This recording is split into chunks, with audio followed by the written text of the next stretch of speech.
하나님의 말씀 함께 보겠습니다. 구약성경 에스라서 5장입니다. 구약성경 에스라서 5장 6절에서 17절의 말씀입니다.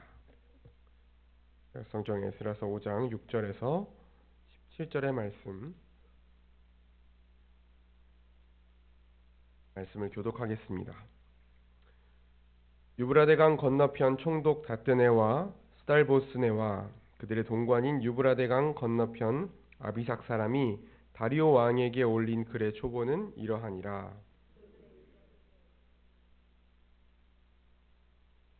왕께 아뢰옵나이다. 우리가 유다 도에 가서 지극히 크신 하나님의 성전에 나아가 본즉 성전을 큰 돌로 세우며 벽에 나무를 얹고 부지런히 일함으로 공사가 그 손에서 형통하옵기에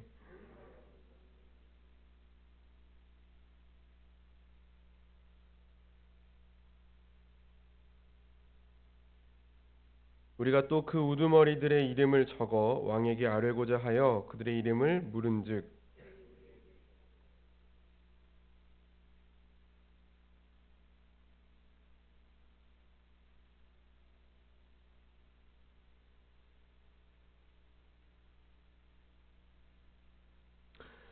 우리 조상들이 하늘에 계신 하나님을 노엽게 하였으므로 하나님이 그들을 갈대아 사람 바벨론 왕 느부갓네살의 손에 넘기심에 그가 이 성전을 헐며 이 백성을 사로잡아 바벨론으로 옮겼더니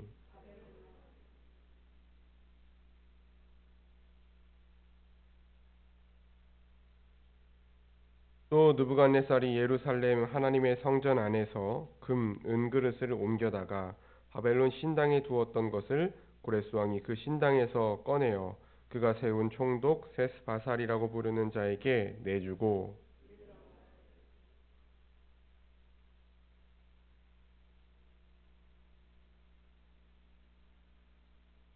이에 이 세스바살이 이르러 예루살렘 하나님의 성전 지대를 놓았고 그때로부터 지금까지 건축하여 오나 아직도 마치지 못하였다 하였사오니 이제 왕께서 좋게 여기시거든 바벨론에서 왕의 보물 전각에서 조사하사 과연 고레스 왕이 조서를 내려 하나님의 이 성전을 예루살렘에 다시 건축하라 하셨는지 보시고 왕은 이 일에 대하여 왕의 기쁘신 뜻을 우리에게 보이소서 하였더라.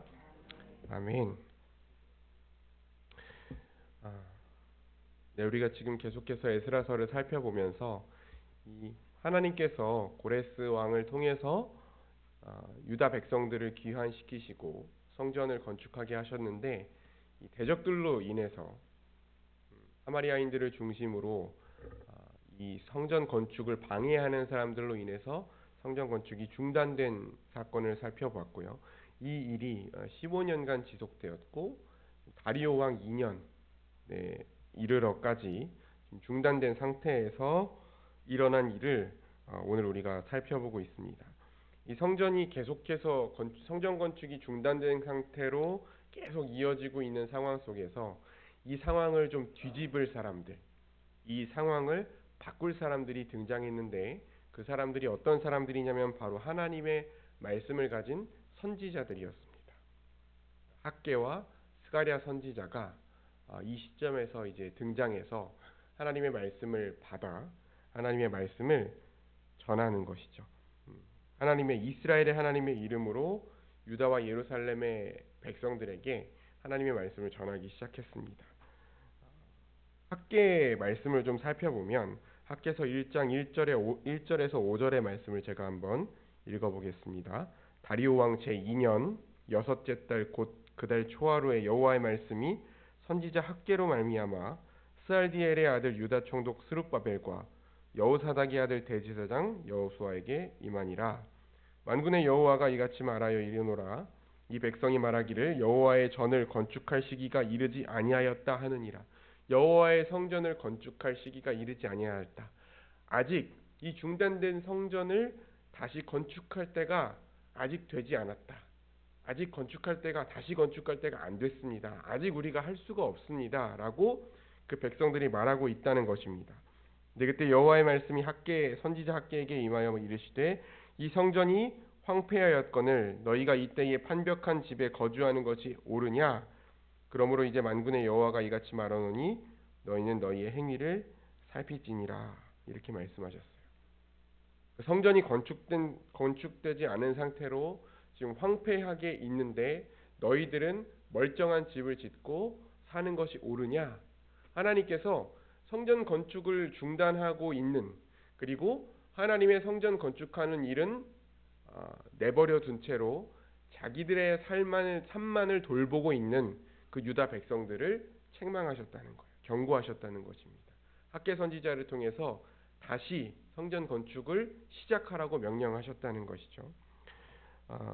스가랴서를 보면 스가랴서 1장 1절에서 3절에 보면 다리오 왕 제2년에, 다리오 왕 2년이죠. 8째 달에 여호와의 말씀이 이또의 손자 베가랴의 아들 선지자 스가랴에게 임하니라. 이르시되 여호와가 너희의 조상들에게 심히 진노하였느니라. 그러므로 너는 그들에게 말하기를 만군의 여호와께서 이처럼 이르시되 너희는 내게로 돌아오라.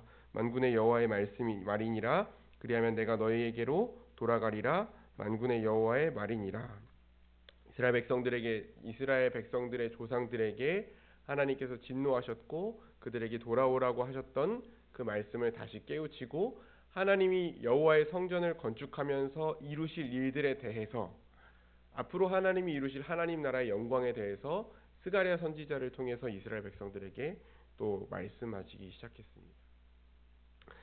여러분, 유다 백성이 사실 에스라서의 맥락을 보면 유다 백성들이 성전 건축을 하기 어려운 상황이 맞았죠. 성전 건축을 하기 어려운 상황에 놓인 것이 분명했습니다. 왜냐하면 분명히 대적들이 성전 건축을 방해했고 물리적으로도 방해했어요. 느헤미야서를 보면 물리적으로도 이 성전 건축하는 것들을, 성벽을 건축하는 것들을 방해했던 모습들이 나오거든요.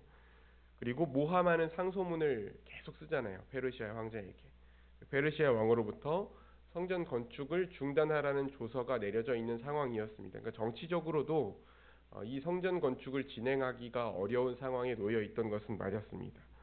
그런데 하나님께서는 이 성전을 건축할 수 없는 여러 가지 상황에 대해서 핑계만 대면서 다시 성전 건축을 시작하려고 하지도 않고, 다시 성전 건축을 하려는 노력을 하지도 않고 자신의 집을 세우는 데만 몰두하고 있는 유다 백성들을 책망하시고 다시 그들에게 성전 건축을 시작하라고 명령하시는 것입니다. 여러 가지 측면이 있었던 거예요.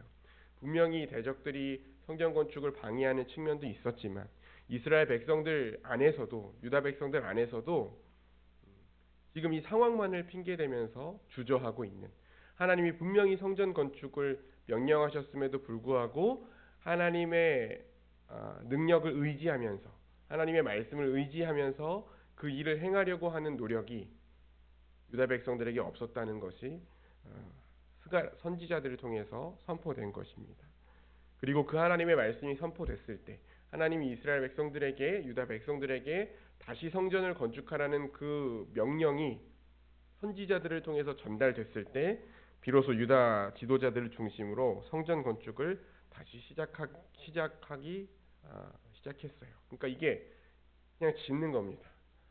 어떻게 페르시아 황제가 조서를 내렸든 간에 그냥 짓는 거예요. 짓기 시작한 겁니다. 그때 이제 대적들이 다시 찾아옵니다. 그래서 9절에 보면 그 대적들이 가서 성전을 짓고 있는 것을 보고 말하죠. 우리가 그 장로들에게 물어보기를 누가 너희에게 명령하여 이 성전을 건축하고 이 성곽을 마치라고 하였느냐. 10절 우리가 또 그 우두머리들의 이름을 적어 왕에게 아뢰고자 하여 그들의 이름을 물은즉 그랬습니다.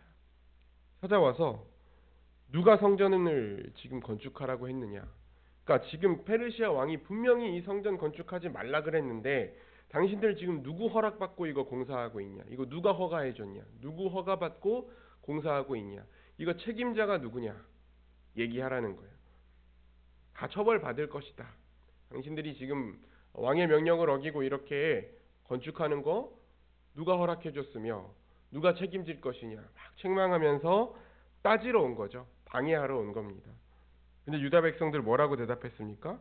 우리는 천지의 하나님의 종이라 이렇게 대답합니다. 천지의 하나님의 종이라. 11절을 보면 그들이 우리에게 대답하여 이르기를 우리는 천지의 하나님의 종이라. 예전에 건축되었던 성전을 우리가 다시 건축하노라.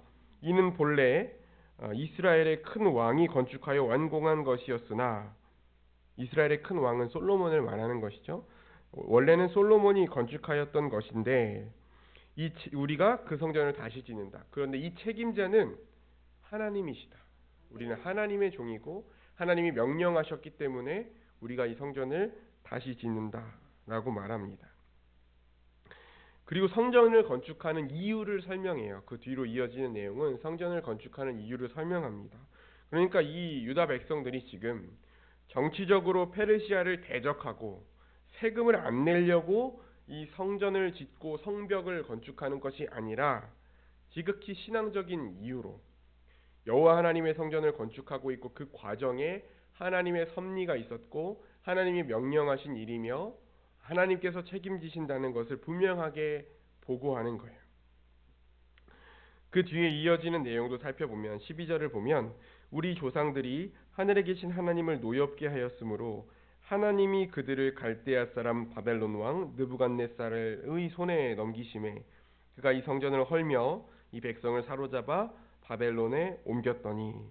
그러니까 이스라엘 백성들이 역사 속에서 바벨론의 침략을 받아서 이 성전이 파괴되고 성벽이 무너지고 이스라엘 백성들이 바벨론의 포로로 끌려간 사건이 그저 군사적이고 정치적인 사건이 아니라 하나님께서 하신 일이다라는 것을 밝히는 겁니다. 이 모든 일이 하나님께서 우리가 범죄했기 때문에 하나님이 징계하신 일이었습니다. 그리고 그 이후에 바사왕 고레스가 이 일을 명령했다는 사실에 대해서도 설명하죠. 13절을 보면 바벨론 왕 고레스 원년에 고레스 왕이 조서를 내려 하나님의 이 성전을 다시 건축하게 하고 또 느부갓네살이 예루살렘 하나님의 성전 안에서 금 은그릇을 가져다가 바벨론 신당에 두었던 것을 고레스 왕이 그 신당에서 꺼내어 그가 세운 총독 세스바셀이라고 부르는 자에게 내어주고 일러 말하되 너희는 이 그릇들을 가지고 가서 예루살렘 성전에 두고 하나님의 전을 제자리에 건축하라 하매 이에 세스바셀을 이르러 예루살렘 하나님의 성전 지대를 놓았고 그때부터 지금까지 건축하여 오나 아직도 미치지 못하였다. 이렇게 이야기하면서 하나님께서 이 모든 일들을 명령하셨고 섭리하셨고 이미 페르시아 왕 고레스가 이 일에 대해서 명령했다라는 역사적 사실까지 분명하게 밝힌 것입니다. 여러분 유대인들이 성전 건축을 다시 시작할 수 있었던 결정적인 계기는 방금 나눴던 것처럼 하나님께서 학개와 스가랴를 통해서 하나님의 이름으로 말씀하셨기 때문이죠. 그 말씀을 듣고 이들이 하나님의 책망을 받아들였을 뿐만 아니라 사실 스가랴서와 학개서의 말씀은 단지 내 삶만 돌보면서 성전 건축을 하지 않은 백성들에 대한 하나님의 그 책망만 있는 것이 아니라 하나님이 그들을 통해서 이루고자 하는 역사, 하나님 나라에 대한 영광을 하나님께서 말씀을 통해서 보여주셨어요. 그 말씀을 들은 이스라엘 백성들이 하나님이 보여주시는 그 하나님 나라의 영광을 보면서 다시 일어난 것입니다. 하나님은 살아계신 분이고 인격적인 분이시죠. 우리에게 어떤 일을 맡기셨을 때, 교회가 어떤 일을 시작하게 하셨을 때 하나님은 그냥 명령만 하시고 손 놓고 계신 분이 아니에요. 어제 나눈 말씀처럼 하나님이 시작하실 때만 말씀하시고 섭리하시는 것이 아니라 그 하나님의 일이 이루어지는 그 모든 과정을 다 하나님께서 섭리하시고 그의 백성들이 방향을 잃지 않고 나갈 수 있도록 지속적으로 말씀하십니다. 지속적으로 말씀하세요. 우리에게 가르쳐 주십니다. 우리가 이해하고 우리가 받아들이고 우리가 반응할 수 있는 방법으로 우리의 상황과 우리 각 사람에 맞게 하나님께서 인격적이고 살아계신 하나님께서 말씀하세요. 때로는 책망하시기도 하시고 때로는 위로하시기도 하시고 때로는 우리를 설득하시기도 하시고 감동시키기도 하시고 우리가 극복하기 어려워 보이는 상황, 도무지 어떻게 반응해야 할지 알 수 없는 상황이 있잖아요. 하나님이 내 인생 가운데 주신 사명을 내가 감당하며 살기를 원하는데, 하나님의 말씀대로 살아가기를 원하는데, 내 인생에 주어진 문제를 딱 맞닥뜨렸을 때 도저히 어떻게 극복해야 할지, 어떻게 반응하는 것이 맞는지 우리가 알 수 없는 그런 상황에서 최선을 다해서 우리가 할 수 있는 방법은 뭐냐면, 하나님의 말씀에 귀를 기울이는 거예요. 이 문제를 가지고, 하나님, 이 문제가 지금 내 앞에 있고 내가 이 답을 모르겠습니다. 내가 어떤 선택을 해야 할지, 어떤 방향으로 나아가는 것이 하나님이 기뻐하시는 것인지를 내가 모르겠습니다. 내가 하나님의 말씀으로 응답받기를 원하고, 내가 하나님의 말씀을 기준으로 확신 가운데 나아가기를 원합니다 라는 마음으로 하나님의 말씀에 귀를 기울이면, 하나님이 어떤 방법을 통해서라도 우리에게 말씀하세요. 우리가 설교를 들을 때마다, 여러분, 우리가 어떤 문제를 가지고 내가 이 문제를 내 기준으로 판단하기를 원치 않고 하나님의 분명한 말씀을 기준으로 응답받기를 원합니다 라는 마음으로 매 설교 시간에 귀를 기울여 보시면, 하나님께서 그 말씀들을 통해서 우리에게 그 방향을 알려주신다는 거예요. 그 간절한 마음을 가지고 우리가 성경을 한 절 한 절 읽어 나갈 때에 하나님께서 그 하나님의 뜻을 발견할 수 있는 말씀을 우리에게 보여주신다는 거예요. 우리가 직접 성경에서 발견하지 못하면 우리의 동역자들이나 우리 주변에 있는 사람들을 통해서라도 하나님께서 하나님의 말씀을 기준으로 우리에게 방향을 알려주십니다. 그리고 그 말씀을 가지고, 그 확신을 가지고 우리는 우리가 보고 있었던, 그동안 주목하고 있었던 상황과 환경으로부터 시선을 돌려서 그 말씀을 의지해서 나가는 거예요. 학개와 선지자와 스가랴 선지자가 말씀을 전했을 때 유다 지도자들이 일제히 일어나서 다시 성전 건축을 시작했던 것처럼, 그 하나님이 우리에게 그때그때 공급하시는, 응답하시는 말씀을 가지고 힘입어서 다시 하나님이 우리에게 맡겨주신 사명을 우리가 감당할 수 있는 것입니다. 오늘 이 새벽에 하나님의 말씀을 의지하여서 기도할 때 우리 앞에 놓인 문제에 하나님께서 말씀으로 응답하시는 역사가 있기를 주의 이름으로 축원합니다. 그래서 우리가 우리의 생각과 판단이 아니라 살아계신 하나님의 말씀을 힘입어서 중단됐던 주의 일이 우리 삶에서 새롭게 시작될 수 있기를 주의 이름으로 축원합니다. 기도하겠습니다. 하나님 아버지, 이 악하고 음란한 세대 가운데에, 또 이 혼란스럽고 날마다 급변하는 이 세대 가운데에 우리가 어떻게 우리의 생각과 경험과 우리의 의지를 가지고 이 세상을 살아갈 수 있겠습니까? 하나님의 말씀을 구합니다. 하나님의 지혜를 구합니다.